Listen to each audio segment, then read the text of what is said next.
So again, that to me is the core issue the competence of this president. Because it's such a bad decision. Walang very panalo ang taong bayan dito, walang panalo ang gobyerno, pero panalo yung mga kurakot, di ba? The sovereign power granted by the people, 32 million na bumoto kay Vice President Sara Duterte. Where do you look at these things to go kung ipilit nila yan sa House? Eric, sa tingin ko yan magiging flashpoint. Sa tingin ko yan, pag natuloy ang impeachment na yan, ang taong bayan ay mag-aaklas. Ako rin, naniniwala.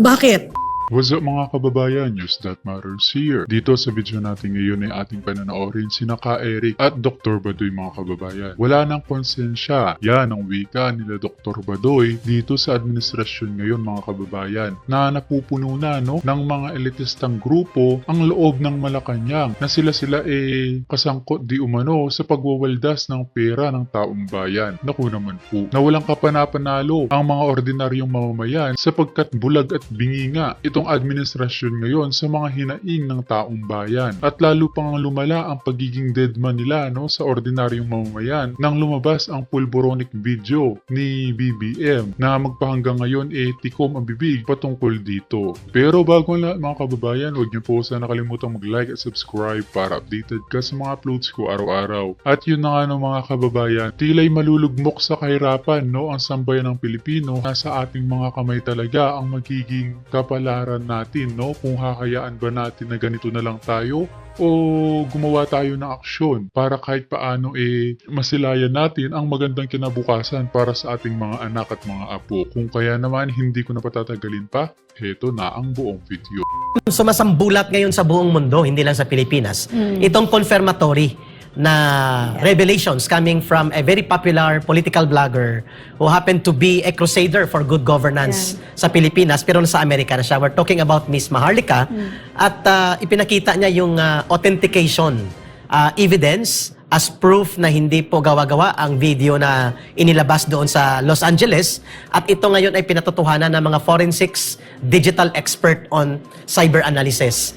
At mukhang na-debunk ang mga wala sa hulog na mga pagdedepensa ni Defense Secretary Gibo Teodoro at nitong Abalos, DILG Secretary Abalos, sa kay Bongbong Marcos Jr. sa napaka-iskandalosong revelations ng video na may powdery substance na hinihigop ang isang personalidad na kamukhang-kamukha ni Marcos Jr. at hindi naman niya dininay na hindi siya yon kung hindi ang kanyang mga alter egos ang gumawa nito. Subalit ngayon may authentication na nanggaling na sa Estados Unidos. Ma'am, would you like to react to these revelations maliban pa sa KTV nag-expose series na ngayon ay nagdudugtong dito sa kay Maharlika na mga nauna nang na-reveal, including din ang revelation sa Senate hearing sa nung nakaraang mga buwan kay Senator Bato de la Rosa on the serious allegations of the involvement to illegal drug abuse ni Pangulong Marcos Jr. Ma'am Lorraine. Again, it's the one that's being tested right now. Kasi alam naman natin, with the Filipino people, you ask around, they believe it already. Kahit nga but now that the authentication is out, even with Deepware. Deepware is an international organization. Kung kaya't binalik ulit ng Facebook, ang mga tinake down nila ng Rappler na ngayon naman ay kaibigan ng mga Marcoses, di ba? At alam natin kung ano yung Rappler. Rappler ay CIA operated yan. So, ang tinetest kasi dito talaga ngayon ay ang Filipino people, ang AFP, lahat tayo, papayag tayo. Kasi, Eric, sinabi mo, kamukhang-kamukha ni Bongbong Marcos. At walang denial. Oo, hindi. Sa authentication lang, hindi lang kamukha, kundi siya na mismo yon. Kasama sa authentication, yung positively identified that this is Bongbong Marcos, Kasama yan sa pag-authenticate. So, gusto namin kausapin ngayon ang mga pambansang enablers, itong sila Gibo Teodoro at si Abalos, kahit yung executive secretary, si Lucas Bersamin, na minimize ninyo itong problemang ito, because you want for it to go away. It will not go away because it is a very serious issue. Nasa core niyan ay ang cognitive circuitry ng ating Pangulo na burnt toast na, mukhang sunog na. Tostado. Pag ikaw ay drug addict, ganun talaga yon. Lalo kapag ka cocaine, So, yung implications na yan, the implications there are we're being led and in the light of all the revelations of Cathy Binag that none of them has responded to, and in fact, media has been silenced about, And media, again, no, as I said, it's part of the problem. It's part of what we're seeing They're now. covering up. They're also part of the revelation, no, na hindi talaga sila professional journalists and they're not there for the country. All they are paid hacks, no, Correct. of this government. No? And So, tama po yung punto mo, ma'am. Their silence, which is intentional, iniiwasan nila itong very serious na problema sa question of morality, integrity, and competence ni Marcos and mental health niya. At dahil sa mga Even revelations, physical health. physical health niya, ang mga revelations na ito, ang pagwawalang bahala at ang pagwawalang kibo ng mga malalaking media groups ay isang cover-up, systematic cover-up that does Tama yun mga kababayan, kung pansin nyo totally blackout ang mga estasyon patungkol sa balitang pagpupulburon ni BBM na wala kang maririnig mula sa kanila. Ngunit kalat naman sa social media. not serve the country but rather reinforces the problem. Anong problema po yun? Failure of leadership, question of integrity, and a dangerous situation wherein it is highly believed by the people now that we are being run by a drug addict or drug-dependent president na napakadelikado because of the enormous power vested to the office of the President, Commander-in-Chief ng Armed Forces of the Philippines at ng Philippine National Police. He can decide to go to war and he can even decide kung anong gagawin niya na makakaapekto ng seryoso sa relasyon ng bansa sa iba pang mga bansa, kagaya ng ginagawa niya sa China at sa kanyang Pangulo Papa sa Amerika, at ngayon naman ay ang paglaganap ng kawalan ng kanyang pakialam sa laganap na pagbabalik ng korupsyon, droga at kriminalidad. Yun ang point ni Ma'am Lorraine kung bakit ito hindi binibitawan ng Pilipinas nating mahal. Also, Eric, no, iulitin ko, nag-agree with the people who say it, and foremost is the former president, no, na with all due respect to the authentications, no, the best evidence that this is authentic, no, is the refusal of President Yes. Bongbong Marcos to take a very simple drug follicle test. Agree ako No, dyan. not just of his use of cocaine, but his drug addiction. That's the worst part, no, that we're being led by the worst of us. Someone who cannot even manage his life, we are expecting someone to manage 120 million Filipinos. No? Correct. Paano yon? Hindi pwede yon. And ignoring the problem does not make the problem go away. Yun ang sinasabi ni Pangulong Duterte sa statement niya. Yeah. It rather confirms the validity of such serious allegations na totoo at mayroong bigat ng katotohanan sapagkat hindi niya kayang pasinungalingan through a voluntary hair follicle scientific transparent drug testing. Mag-aanim na buwan, 7 buwan ang nakalipas. Wala. Ignore, kibit-balikat, tawa-tawa at kung ano-anong palusot. Ignore and palusot. But the problem is very serious. Lumulugmo Nasabi pa naman presidente pero ganyan ang ginagawa sa taong bayan. Napakakapal naman ng mukha. ang kahirapan at ekonomiya ng bansa, lumalawak, ang walang trabaho at nagugutom na Pilipino, ang ekonomiya ay palugmok ng palugmok. Why? Because Correct. investors and other economic drivers ay nawawala ng kumpiyansa sa gobyerno. At pati ang ordinaryong mamamayan, hindi na nila nakikita na may direksyon ang pamumuno ni Marcos Jr. The reason na ang kanyang net satisfaction rating is 27% lang. Yeah. In the last 2 years pa lang siya sa pagiging Pangulo, first time natin nakita na ganito kalugmok ang pagbagsak ng satisfaction and approval and trust rating ng taong bayan sa presidente. 27% lang ang net niya.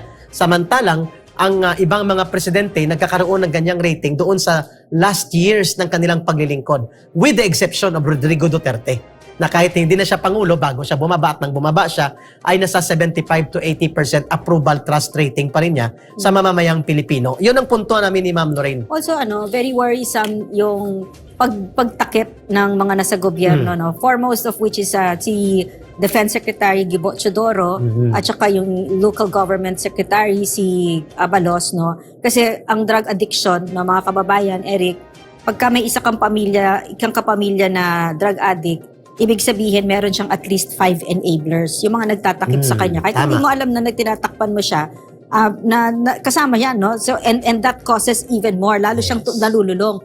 Pero ngayon ang nangyayari dito, ang buong gobyerno ang nagiging enabler at tagapagtakip ng ating pangulo. Ayun. No, ano ibig sabihin nun? Nakakatakot yun kasi ibig sabihin talagang sinisira niya ang mga institusyon natin. Nakita niyo ba yung araw ng kagitingan na event binibigyan siya ng panyo Oh. ng PSG. Para punasan yung puting substance. Ibig sabihin, itong mga nakapalibot Tumulo sa kanya, alam nila na lulong sa droga itong president natin kung sakaling totoo yun. Alam nila yun at pinagtatakpan nila. No? Napakadelikado. Yeah. Ma'am, babalikan natin yan Yes. because in a short while, we will have Professor Malotikia. Okay. One of the socio-political analysts and observers ng ating bansa at makakasama natin siya live. Hopefully, sa Pilipinas nating mahal. She already sent out a message na she will be joining today. Ma'am, in a short while. Pero bago po ang aming pagpapatuloy ng iba pang talakayan with Professor Malotikia, kasama ko si Ma'am Lorraine, ay tunghayan muna natin ito, ang isang napakagandang pangyayari sa Davao City 2 days ago, na sinundan naman ng katawa-tawa na parang mga payaso, parang mga clown na nag-jogging na naka-full combat battle gear kanina. Ang mga polis ni Marbel at ni Torre at ni Abalos at ni Marcos sa harap ng compound ng Davao Cathedral ng Kingdom of Jesus Christ. Hindi nawawala sa isip ko yung drug addiction, no? Kasi madaling paikutin ng isang lulong sa droga. Pwedeng paikot-ikot yung sinasabi sa kanya, tapos yung decision making niya, like you said, no, yung kanyang perception, madali siyang lokohin. So pwede din 'yon. So again, that to me is the core issue, the competence of this president. Because it's such a bad decision. Walang Very bad. panalo ang taong bayan dito, walang panalo. Correct, Dr. Badoy. Wala talagang kapana-panalo ang taong bayan dito sa bangag na administrasyon ngayon. Kundi mga buwaya lamang ang panalo dito. Ang gobyerno, pero panalo yung mga kurakot, di ba? So, maaaring siguro hindi siya parte dito, siguro, I don't believe that though. Pero his competence again is being put in question because once again, are you fit mentally? Because are you in the throes, are you in the grip of a substance abuse disorder that makes you incompetent, di ba? Maganda yan. Which brings me to the question para kay Ma'am. Ay, Oh. nako. Ma'am, ito yung tanong ng taong bayan. Hmm. Definitely, Marcos Jr. will not willingly and publicly in an open, transparent, hair follicle scientific drug testing to undergo that. Hindi niya gagawin ito kasi mataas ang possibility nga na nasa drug abuse siya, yung realidad niya. Ngayon, ang nakikita ng taong bayan ngayon para ma-diffuse ang kanyang pananagutan, there is now a move by Martin Romualdez na ipa-impeach si Inday Sara to draw away the attention from them. I-displace nila ang pananagutan ni Marcos. And there is now a valid call on the part of the Vice President na bantayan ito sapagkat it appears na ang taker nito ng pagpapa-impeach kay Sara Duterte bilang Vice Presidente para ma-remove at naging hindi na siya threat politically sa Marcos government ang tatlong party list ng CPP at yung Young Guns na grupo. So there are 7 now na naghahanda ng formas. And more than 250 ang pipirma. Ito po nakuha nating impormasyon. On what grounds, Eric? Ang isang ground daw nila is ang corruption sa 125 Corruption. million. Oh, And yun then, sa confidential. sa confidential fund. Parang 25. So mukhang inanda nila yung Oh my COA God. report about this na adverse against kay Sara Duterte. And ito ngayon ang isa Yung sa mga magnanakaw na yun, sasabihin nila yung Sila tungkol pa sa ang Vice magalang President. mag-akusa na magnanakaw. Itong mga 120,000 na votes, gaganyanin nila ang 32 million na bumoto. Ngayon ang tanong ng taong bayan, ma'am, saan patungo itong political crisis kung itutulak ito? Kaya sabi nga ni Ma'am Lorraine, si Marcos kasi flower-based lang eh. So, ang nagpapatakbo at kumukumpas ng diskarte ngayon, which is very dangerous ang asawa, at sa kabilang bandang pinsan, hindi ng grupo ng kanyang mga advisors na puro din mga inaakusahan ngayon na involved sa drugs at galing sa pamilya ng mga elite na nagkokontrol ng poder at gobyerno ngayon. How do you look at this situation? Kung mangyayari yan ang gagawin nilang pag-atake kay Sara Duterte, questioning now. Kasuklam-suklam mga kababayan na mga elitista ngayon namamayagpag sa administrasyon ni Marcos. Grabe naman yan. The sovereign power granted by the people, 32 million na bumoto kay Vice President Sara Duterte, where do you look at these things to go kung ipilit nila yan sa House? Eric, sa tingin ko yan magiging flashpoint. Sa tingin ko yan, pag natuloy ang impeachment na yan, ang taong bayan ay mag-aaklas. Ako rin, naniniwala. Bakit? Kasi hindi naman ho Correct. talaga, hindi naman ho impeachable yung mga yan.